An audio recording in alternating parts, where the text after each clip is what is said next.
It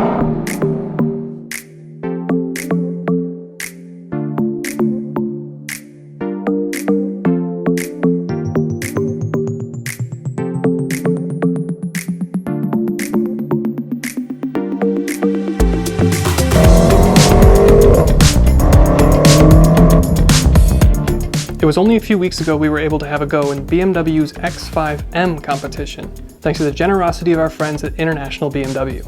And today, we've got the coupified twin, the X6M competition. So let's see if there's anything between these super SUVs.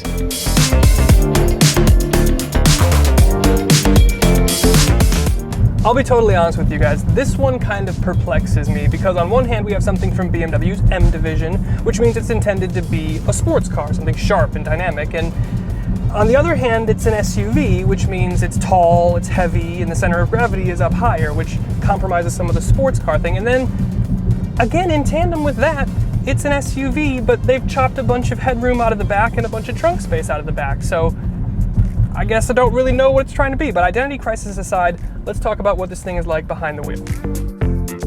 Thundering away under the hood is the beating heart of a 4.4-liter twin-turbo V8, and we're familiar with this S63 from our time in the X5M, M5, M8, and a few others. And in competition spec, it's dialed up to make a whopping 617 horsepower and 553 pound-feet.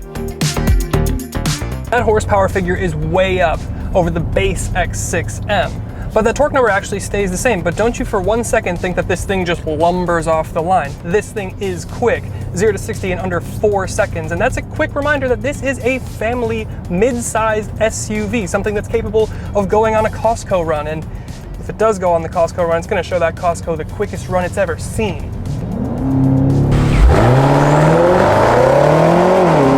Power is great for grabbing headlines and selling cars, but the M division over at BMW have always taken themselves a little more seriously than chucking up big power figures and not fussing over the rest.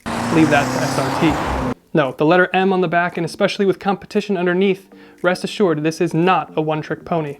So there's a high level of expectation that this thing is carrying around, and as we start to put it through some more aggressive corners, we'll start to kind of see the conflicting ideologies of a super SUV coupe and if that really works in practice. But here's the thing, I don't know how they did it, but they've pulled it off. The brakes are huge and strong, the steering is super accurate and it has a nice sense of heft to it, and then the mid-corner grip from these Pirelli PZero tires is really impressive. And then the damping, of course, it's variable because you have an adaptive damper set, so it's kind of reading the roads to give you exactly what you need, and it's all made possible by the fact that you have this super rigid, super balanced chassis underneath where the suspension can bolt to and do its job really, really well. And then as you come out of corner exit, or come out of mid-corner into corner exit, you start to roll on the power, you get this just wave of torque and horsepower from the 4.4-liter twin-turbo V8, and it sounds incredible. And then you go to shift, and you have independent programmable shift logic from your ZF 8-speed box, and it is just quick, it is lethal, it's a clinic on driving dynamics, just in a weird shell. And that brings up the two things that I'm constantly reminded of behind the wheel, and that's height and weight. From a powertrain perspective, this X6M, along with basically the entire lineup from BMW, is faultless. The engines are potent, the ZF gearboxes have amazing shift logic, and their differential tuning doesn't waste an ounce of power.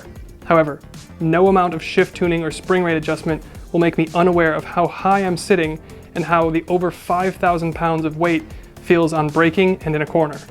It's not to say it's detrimental to the dynamics, but if you were expecting the X6M to handle and rotate like an M5, well, you shouldn't expect car manufacturers to defy physics.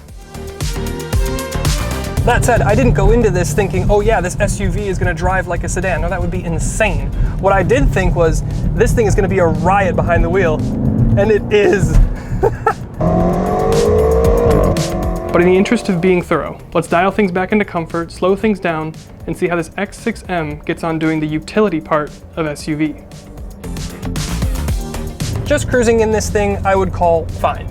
You could probably drive coast to coast in this thing and do a nice long road trip, but you'd probably arrive to the opposite coast without a license, because while this is the X6M competition and it can settle down, it doesn't really give you the sense that it wants to settle down. It's just kind of always nudging you with a little bit of a firm, over-damped ride and so much power at your disposal. It's just kind of always nudging you saying, Yeah, let's pin it. So behind the wheel, this X6M Competition is insanely quick. It handles better than a lot of mid-tier sports cars, and with the comps all getting M Sport exhaust, it makes all the right noises.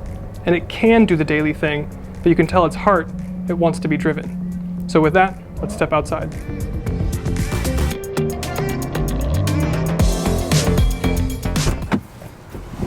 Okay, so unsurprisingly, this X6M Competition shares a lot of the same personality traits as the X5M Competition that we drove a few weeks ago, with some subtle differences in nuance, but it's largely the same. And that actually kind of translates to the exterior design, at least in terms of if you look at it directly from the front. The face and the front fascia is largely the same as you would get in the X5, and that's a good thing because I think it's an attractive, aggressive-looking M SUV. In here you have the black sapphire metallic paint, you've got the special M anniversary roundel, which looks fantastic, and of course all competition M cars get the shadow line or the black accents all over, so this is properly murdered out, but you do get some nice iridescent metal flake in the paint. Your lower fascia, it's a lot of grille, it's a lot of gill, you've got your radar detector up here, but even past the grille, you can see some of the structural rigidity that they've built into the chassis, and that's one of the things that BMW does really well. They take good care of their chassis, which lets the suspension do what it needs to do, and that's why the cars are so dynamic. But then as we wrap around the side, we look at the headlights, and it's BMW's laser lights, which are fantastic. They're super bright, super crisp. And then the profile, we start to talk about these wheels as we usually do. You've got body-colored wheel arches, which is nice. It's a nice gloss finish. Even though it's an SUV, it doesn't need it to be like the cheap, scratchy, ruggedized plastic. You do get a little gill extractor back behind the wheel, but you have a 21-inch multi-spoke wheel. This is specific to the competition trim, and it's kind of a two-tone gunmetal with the black. You've got your red M caliper back there and your anniversary roundel. This, interestingly, on the 6 is wrapped in a Pirelli PZero tire, whereas the X5M that we drove the other week was a Michelin PS4S tire. So, as we talked about behind the wheel, there's a little difference between the two, but it's not going to be something that's going to stand out to you a lot. But something that will stand out to you a lot is the shape. And this is where, personally, I prefer the X5M. You have a more traditional SUV hatch style shape, so that translates to more headroom in the back and a bigger trunk. To me, it's just not my cup of tea, but you know, a lot of people like it, so you know, take that as you will. Around the back though, we've got this tapering roof with this kind of like dual backwards cap style wing, which then comes down the rear glass and then into a nice subtle lip spoiler on your back. Really subtle taillights. There's not a whole lot of surface area like there was in the X5, but you've got really crisp LEDs back here, completely blacked out badging, and then your anniversary roundel as well. And then you've got a lot of vertical surface before you get down to your gloss black diffuser and your quad tips, which sound fantastic. But let's step inside. Okay, and then on the interior, it's a pretty common BMW spec, at least from what I've seen. It's black on black on black on black on black. But I think it looks really good, especially as we were shooting rollers with this thing, you know, with the murdered out look from the outside, the black interior, up against some darker clouds, like it has a really cool presence. On the interior though, it looks expensive. It doesn't quite have as much character as that X5M that we drove, just because it doesn't have the secure orange interior, but the leather itself is really, really nice. The stitching is really nice. There's aluminum, there's carbon fiber.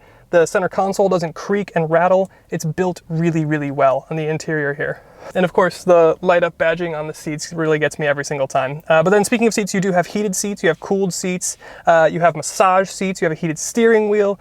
You also have a customizable head-up display, which is great. Your digital cluster is fantastic. It changes with your drive modes a little bit. You do have iDrive 7, so it's not quite the same as we tested in the iX and the i4. That's the new gen iDrive 8, but it's totally usable. It's still very nice. It's still probably one of the best between Mercedes and Audi, even being the later generation system.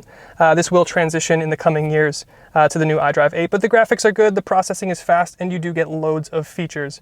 You get your reverse assist and your breadcrumbs, you get your crazy 360 camera with the augmented reality, you get park assist, traffic jam assist. Behind the wheel, the driver assist system is actually like really, really good. It's probably top 3 or top 5 for sure. It does use the camera in the gauge cluster to kind of watch your eyes, so make sure you're paying attention to the road, which, you know, we shouldn't have to say this, but we do just to cover our ass. No car drives itself, so pay attention when you're behind the wheel.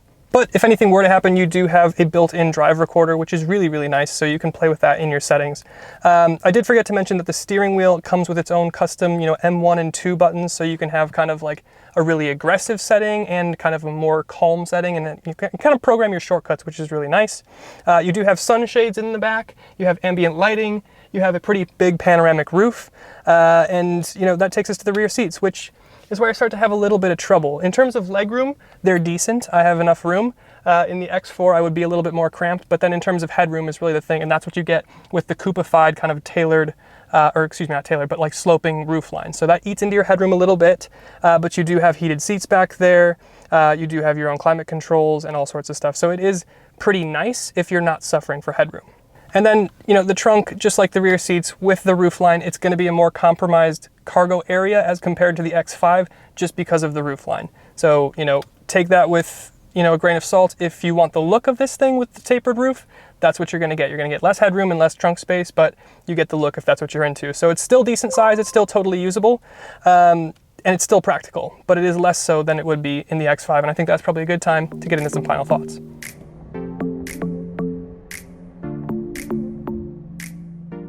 So the BMW X6M Competition.